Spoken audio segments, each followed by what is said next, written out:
What's going on, people? We are Tottenham TV back here for yet another Tottenham update.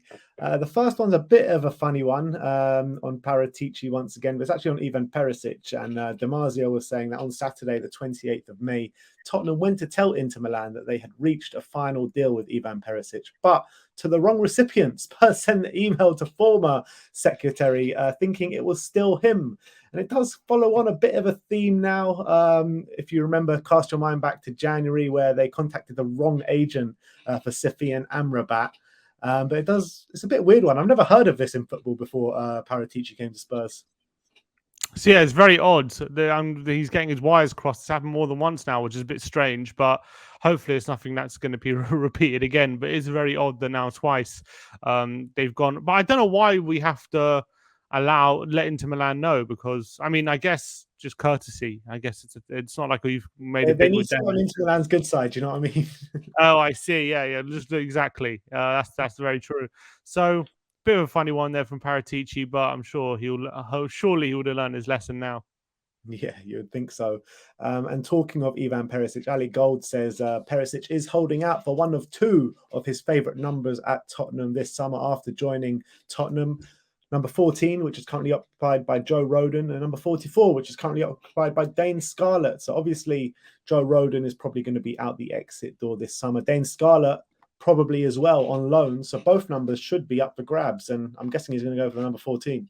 Well, Scarlett could always change to a number lower down if he's going to be more. If he doesn't go out on loan and he's going to be part of the first team potentially, he can move down from 44. So either of those numbers are probably going to be available. I'd like to see him in the 14 though.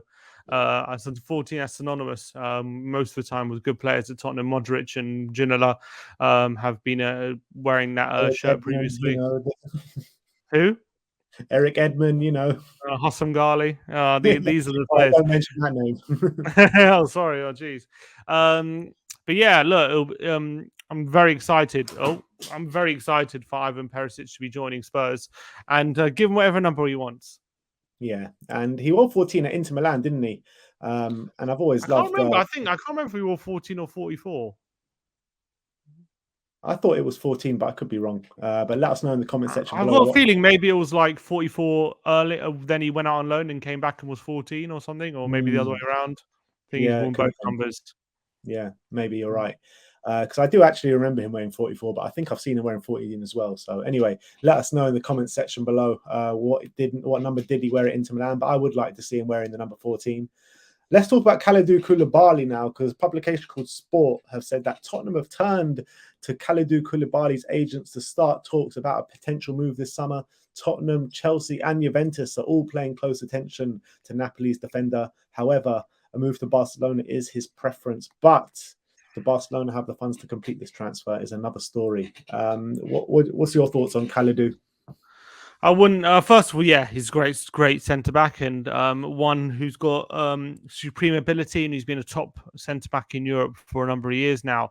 However, the source is a bit not great. I mean, this is also one that said that Morata was on the verge of signing for Arsenal just a week ago, and that doesn't look to be anywhere near true.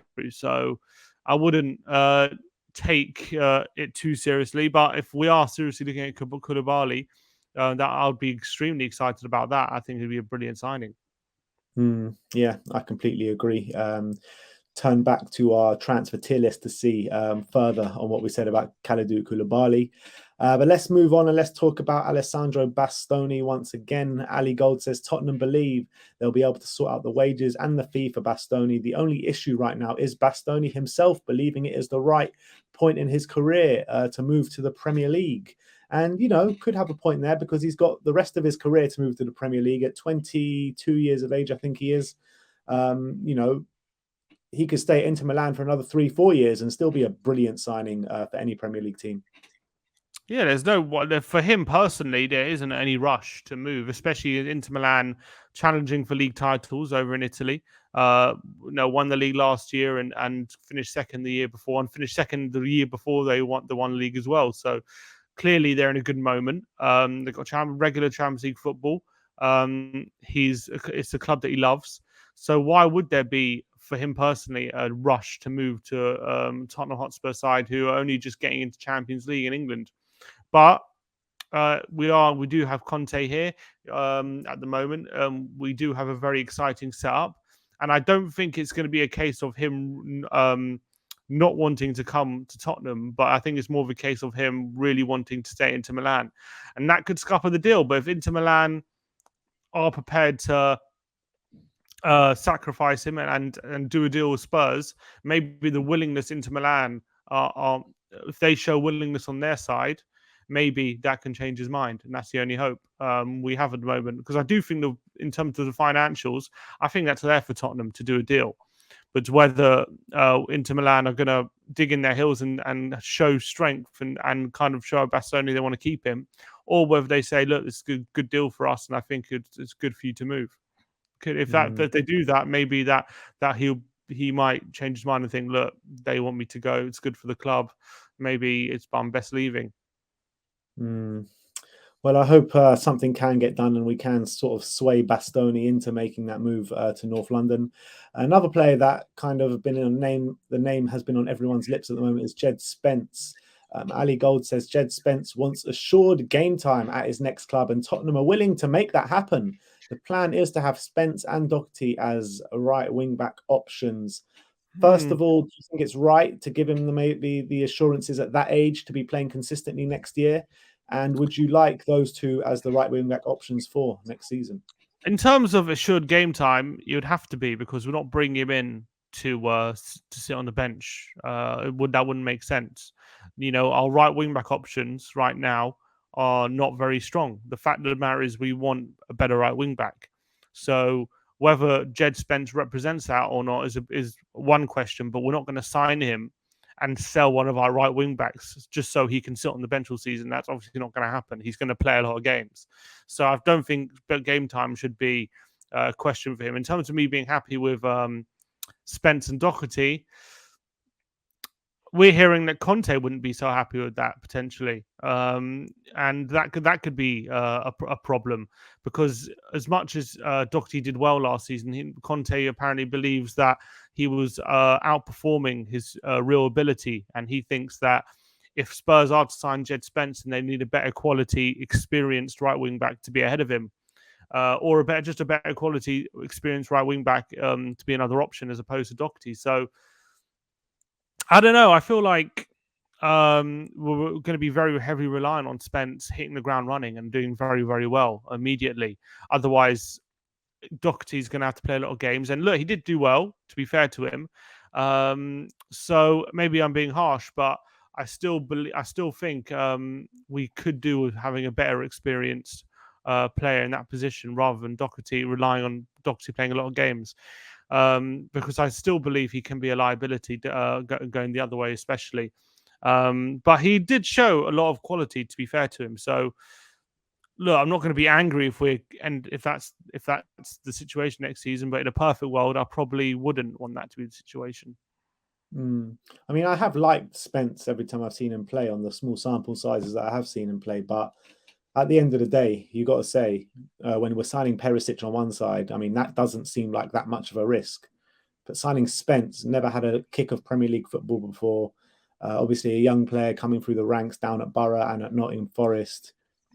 It is a risk, isn't it? Of course it is, because we don't know how good he's going to be in the Premier League week in, week out. It's all well and good upping your game in one-off cup ties, but when you have to do it every single game, when it's raining, when you've got 2 games, 3 games in a week, and you got to be consistent. Don't start being a tie and blaming the weather. Well, when it's a rainy day in Stoke, or not Stoke or Burnley, not in the Premier League, but still, when it's like when you have to be consistent, it's different kettle of fish. So, it's not going to be. It's not necessarily mean he can't do it, but that we don't know yet. So I guess that's going to be a frustration potentially if he doesn't hit the ground running potentially in the first 6 months, and then relying a lot on Doherty. And if Doherty's not doing the job, then you're going to look back at the summer and think we probably should have got someone else. Yeah, and that's the truth of the matter. Let's talk about Gareth Bale. I was about to say one more time, but probably a few more times. Definitely one more time, yeah. Yeah. Excuse me. Fabrice Hawkins says a lot of Premier League clubs have contacted Gareth Bale. The probability that he plays in the Premier League next season is very high. And even Ali Gold has been talking about Bale, and he says, well, Tottenham's managing director, Fabio Paratici, is a big fan of Bale. There's a feeling both within the Welshman's camp and inside Spurs that another return to the club is unlikely at this point. And after what Joe said to him about how he was on the training pitch, I mean, I just can't see this happening or working under Conte. Yeah, I don't think so either. And as much I still think Bell has a lot of quality. Obviously, he had a great season last season at Spurs, scoring lots of goals, predominantly against bottom half sides. But by the by, I think he still had But a we could have fantastic used him season. against low block teams this season. Definitely, I completely agree with that, and I still think he's got a lot of quality. But injuries has always been a big problem with Gareth Bale, and whether he's overcome that. I mean, he had a lot of injuries. He started the first 3 games of this season, and then he succumbed to a lot of injuries. Whether he's going to work as hard as say Kulusevski when he's on the pitch, probably I would say he isn't, and he's not going to be prepared to do that kind of hard runs. Is he going to save himself for the World Cup? Is he going to make sure that he's not going into challenges and all that kind of stuff? And I don't know. That's speculation. But in terms of him as the player, I believe he's got quality. I just don't think him and a Conte team would work. Unless the only way I see it working is him being a bit part player and being kind of a substitute, impact sub, squad player. Maybe comes in for early rounds of the Carabao Cup. He can play against low block sides where we're dominating the ball. He can play. From that point of view, it's not terrible having him as an option, but it depends if he's going to take a pay cut, what his wage situation is going to be, and do we truly believe he's going to have to take a massive wage cut? Let's be honest. Yeah, but then if you're thinking about putting Perisic, who's 33, then Bell, who's 33, and maybe an Eriksen, who's 30, then you're significantly raising the age of the squad. And I think you can afford to maybe bring in a Perisic, but you don't want too many players to bring in their mid-30s. Then you're leaving yourself really in a bad position for a couple of years' time, I think. So, I don't know. I think if Conte, if they look at Bell another time and believe he's someone who could add value to the squad, then I'm obviously going to be excited. But I just feel like you don't want to raise the age too much of the squad, and then because all of a sudden you don't want to completely forget about the future. As much as we want to win now, of course we do, and I think we need to do that. I don't think you want to sign loads of mid-30 players. It's all about hitting the right balance, isn't it? At the end of the day, and yeah, I think you're right. Too many players over the age of 30 is not going to be a good situation, especially with the likes of Kane and Son also getting closer to 30 now. So yeah, I'd agree with you. I mean, I love Gareth Bale, and I think he'd be great as an impact sub, but I just can't see it working under Conte, unfortunately. Next up, Adama Traore. Once again, Graham Bailey says that Tottenham Hotspur remain interested in Adama Traore. He will leave Wolves this summer, despite Barcelona not taking up the option to sign him permanently. And apparently they're looking for a fee of around 25 to 30 million pounds. At that price, would you still be happy to take him as you were in January? Who, 30 million? I think... Would I rather him than Matt Doherty? Potentially, but I wouldn't want him and Jed Spence as a duo either, because you've got one inexperienced player and one player that as much who's would be new to the role, right wing back. Let's be honest. So I don't know if that would be a great case either. And I think 30 million at this point is probably better spent in other places. I do think in January, seeing as the lack of options were there, I do think it would have been worth it then.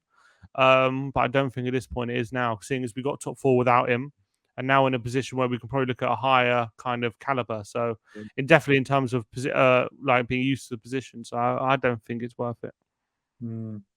Yeah, I kind of agree, but I do kind of have the feeling that Conte could mold him into a top right wing back if he's open to do that. By the way, if he's open to do that, which is another story. I think he's got the attributes. It's just the end product that's really the problem.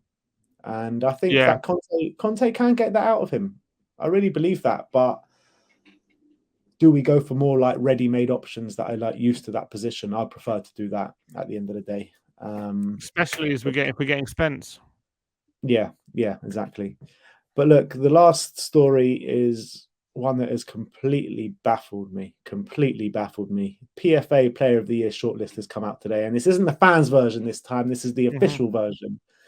And the names are Virgil van Dijk, Cristiano Ronaldo, Harry Kane, Mo Salah, Sadio Mane, and Kevin De Bruyne.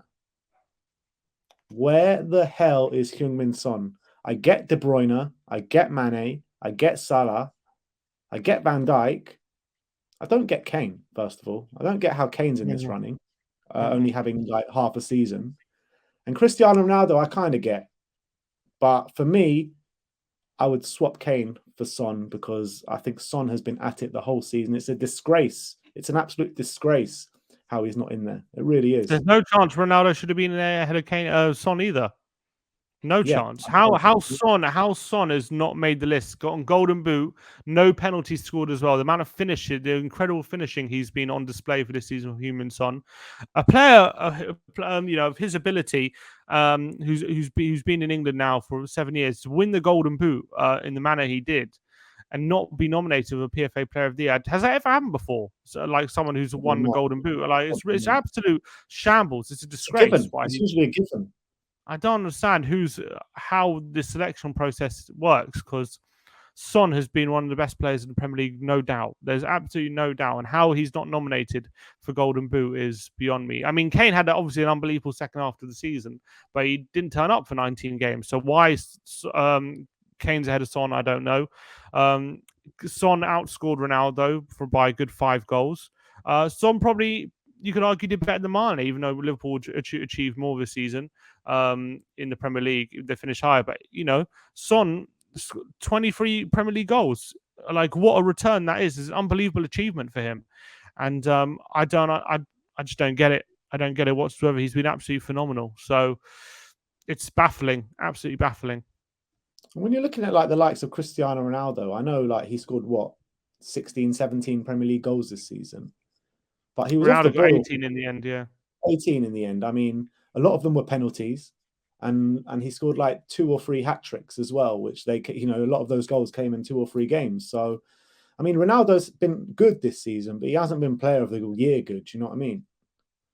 Of course not. It just baffles me. It doesn't make sense. None of it makes sense why he isn't up for the award. By any metric, he should be up for the award. There's nothing to suggest that he shouldn't be, and the fact that he isn't brings the credibility of this award into question, because how can a player of who's had a good season as him miss out? It doesn't make sense. Who wins it for you now? The nominees are out. I don't care. I don't know. Probably De Bruyne. De Bruyne, yeah, they won the league in the end, I guess. Well, Salah won the Premier League Player of the Year, but whether he'll win the PFA, I think that's the one people look out for. Yeah, I think probably De Bruyne, yeah. And while we're here, we may as well talk about the Young Player of the Year. No Spurs players nominated, but Phil Foden, Conor Gallagher, Reece James, Bukayo Saka, Jacob Ramsey, and Emil Smith-Rowe. Who's your winner out of them? Again, Kulusevski should have been there, in my opinion. I think he would. I think that's not. Only come in January though.